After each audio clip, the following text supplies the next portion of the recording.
The age of Carracci and Caravaggio both contributed to the Baroque style in Italy around 1580 to 1590.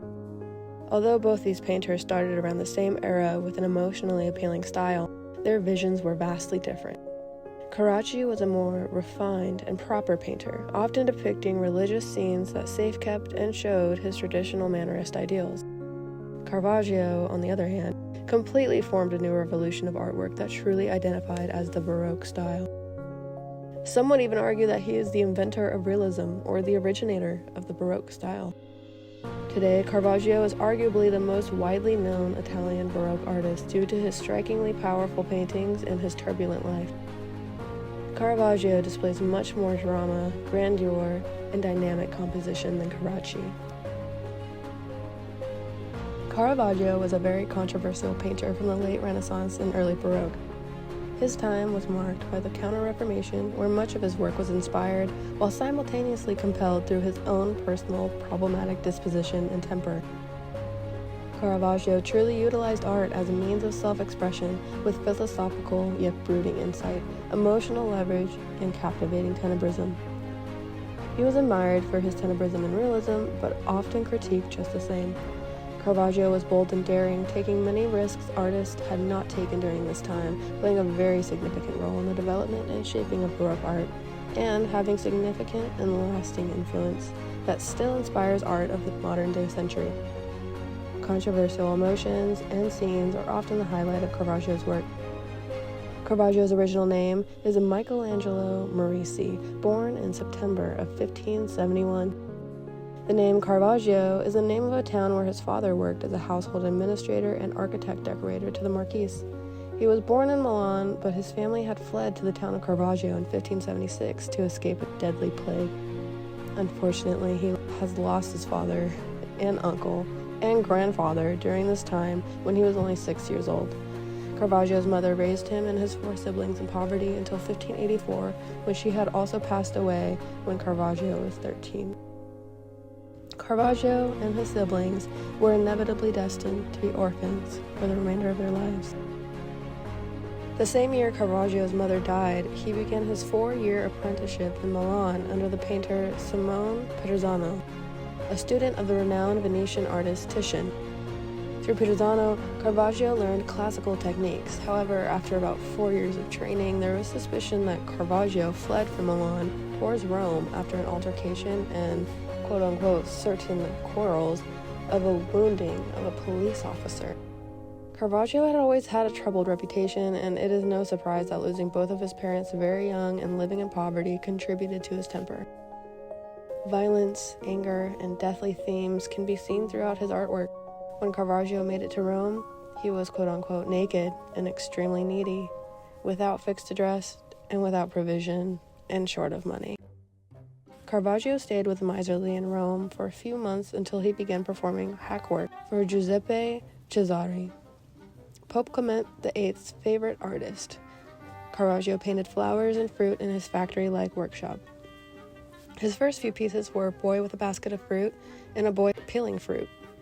From the beginning of his known works, there is drastic evidence of his style towards real-life figures and tenebrism. During Caravaggio's time in Rome, there was a high demand for art for the Counter-Reformation, highlighting the true beginning of his career, where he would soon be sought out by private patrons and collectors. Unfortunately, due to a heated argument between Caravaggio and Cesare, Caravaggio set out on his own way, traveling and curating art for many new connections, such as Orsi, a very established professional who bridged Caravaggio to collectors such as Longhi and introduced Caravaggio to the world of Roman street brawls. The first archival reference to Caravaggio in a contemporary document from Rome is a listing of his name with that of Prospero Orsi as his partner, as an assistant in a procession in October of 1594 in honor of St. Luke. Caravaggio defied tradition, unlike Carracci, and carved his own path. Although Caravaggio displays some artwork that references biblical scenes, he also extends his work to include the natural world and mythological themes, such as Narcissus at the source and Medusa. Here, he captivates heightened and complex human emotions such as decapitation, violence, and self-vanity. Caravaggio was never afraid to display these darker emotions, as he seemed to have struggled with them himself, noted throughout his artwork. Although he commissioned plenty of work during the Counter-Reformation, little is known about his own personal beliefs. As Caravaggio painted sacred subjects for a range of different religious orders and for a variety of private patrons, both clerical and lay, it is difficult to argue even by inference that any one religious attitude particularly influenced his. Caravaggio's fame was multiplying. He was the most famous painter in Rome. However, he still carried his troubles. Many eventually noticed his violent temper and immoral life of crime had subconsciously been shared directly through his artwork. This is especially noted after his painting of Judith beheading Holofernes, just before Caravaggio fled from Rome in 1600, wanted for the murder of a man during his violent quarrel. He shows a change in his artwork after this event, often depicting scenes that may reflect this particular experience of his, and indirectly seeking forgiveness, such as Nativity with St. Francis and St. Lawrence, and the Seven Works of Mercy, one of his most famous paintings in Naples, and what quote-unquote seems to make an attempt at undoing the act of homicide. Caravaggio also began painting himself to resemble other characters being decapitated, often symbolizing his own remorse and sorrow for his crime, but further showing his advanced capability of painting complex human emotion with his unique style as an artist of the Baroque. Self-portraits are seen in Salome with the head of John the Baptist and David with the head of Goliath. In one of his last pictures, Caravaggio portrayed himself as the severed head of Goliath. Caravaggio found much success in Naples, Malta, and Sicily, as his heavy use of gritty realism, psychological intensity, and tenebrism still captivated many. Caravaggio was eventually knighted in Malta, but soon lost his knighthood, imprisoned, and forced to flee yet again over another unlawful crime. Caravaggio fled to Sicily, where is said to be the last of his artistic endeavors, as he had died on his way back to Rome, hoping to start anew in 1610 when Caravaggio was 38. Despite his very troubled childhood and adult life, Caravaggio is undeniably the most influential Baroque Italian painter of his time. When it comes to describing Annibale Carracci's art, one word stands out for an accurate portrayal: careful. Carracci, despite his non-adherence to the Mannerist background he grew up with, remains one of the more conservative artists within the Baroque period. A strange juxtaposition to be made for such a revolutionary art style. His use of shadow, color, and light obviously differentiate him from the painters of his past. But compared to someone like Caravaggio, Carracci sorely lacks in the same risks and darkness Caravaggio seems to fixate on within his paintings. This is in large part due to Carracci's more pristine, proper upbringing, which gave him less of an edge than the more troubled, out-of-box Caravaggio, who rejected all the things Carracci's art style seems to be founded upon. Annibale Carracci, born in Italy in 1560, grew up to become a founding member of the Baroque period, with his art now being displayed in some of the most renowned museums and churches around the world. Annibale was not the only man on this journey, as his brother and cousin, pictured here, were also painting and creating within the Baroque style alongside him, which created a structured family workshop in which he explored his art. Interestingly enough, Annibale was never initially considered for any other career path beyond being a tailor, due to his father wishing for him to pursue that lifestyle, rather than painting and sculpting like the other members in his family. However, after a lot of urging from his uncle, Annibale was allowed to go with his brother and cousin to study art alongside them, a decision that would come to shape one of the most well-known Baroque artists of all time. Carracci was originally taught the Mannerist style when first learning art, but quickly turned his nose up at it due to its artificiality. While it was a more polished and pristine style, Carracci desired something more real and tangible within his art. He was especially drawn to the Italian painters he'd studied while first learning art, admiring the dynamicism that he'd witnessed in these paintings, along with how they used light and shadow. Venetian painters also shaped a large part of Carracci's inspiration as an artist as well, due to their use of color within their painting, which captivated Carracci and his family. Robertson would comment on the discipline of formal drawing that was apparently practiced by all three Carraccis from the beginning, as one might expect from young artists working with masters who themselves had been trained in an essentially classic Italian tradition. This again emphasizes the traditional upbringing and education that he received, which all contributed to how much more polished his style was than the non-traditional upbringing of Caravaggio.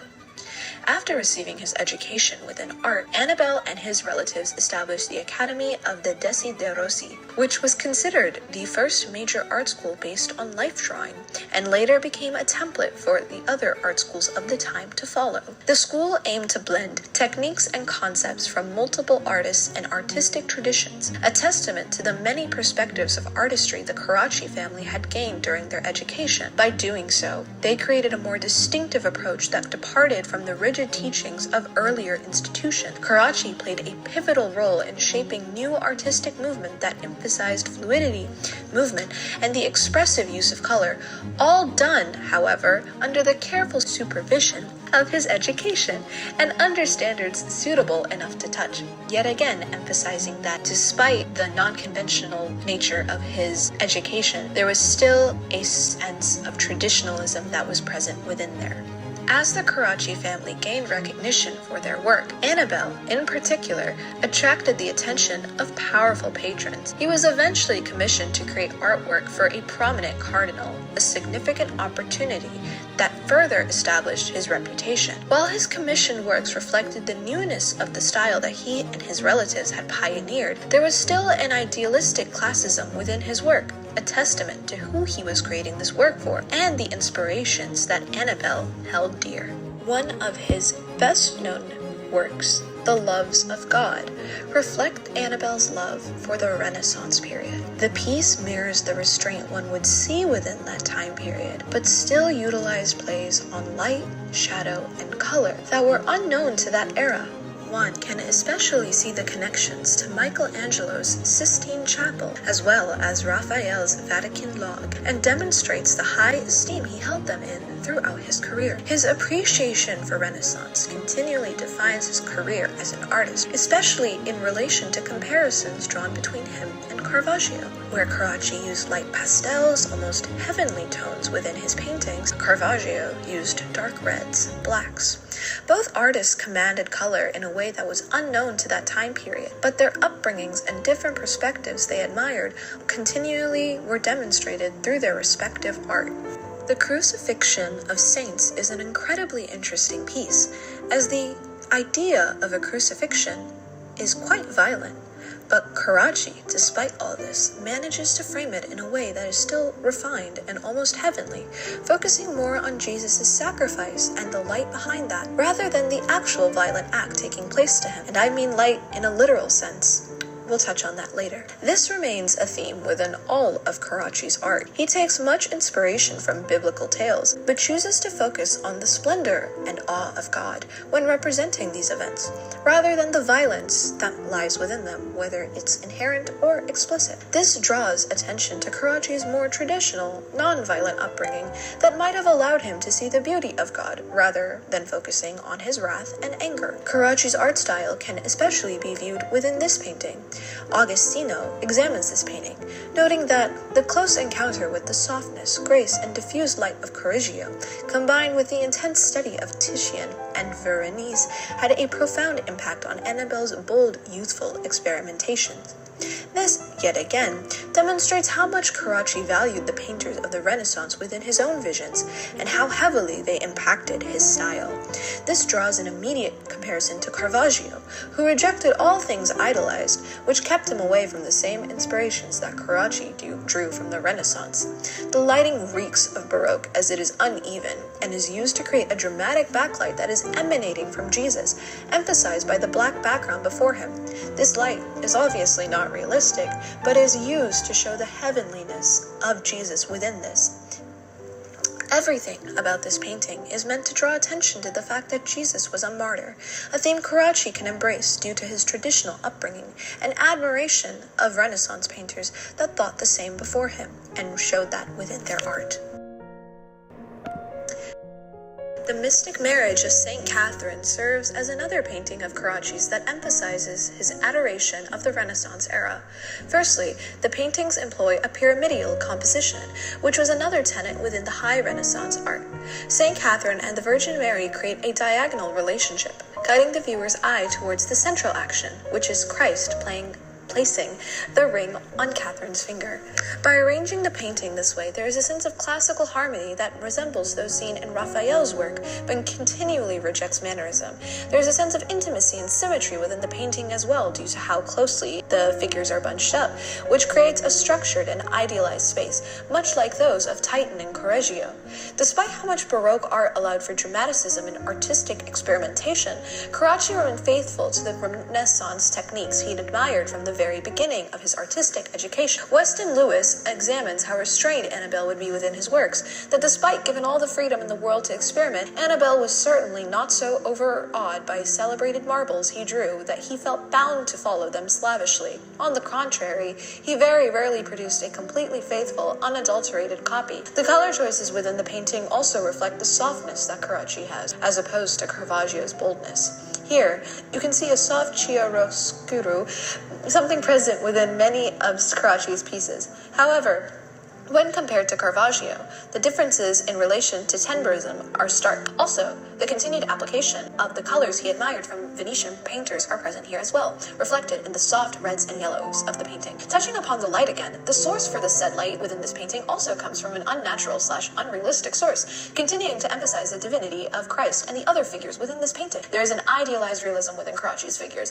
as while they are realistic and unlike the figures of the Mannerist era, they are still soft and beautiful and free of cosmetic flaw. Despite sharing the same style, Caravaggio and Carracci could not be more different, not only within their art, but with their outlooks on life and their upbringings. Where Carracci had family structure and stability, Caravaggio was orphaned and unstable. Where Carracci could appreciate traditionalism and the artists that came before, Caravaggio rejected them outright. Despite both being talented artists within the Baroque period, Caravaggio's willingness to take bold risks emphasizes this in his art. Through his own personal ambition and internal conflicts, Caravaggio remains the more traditionally Baroque artist and does a greater job of captivating the dramaticism and dynamism of the Baroque style.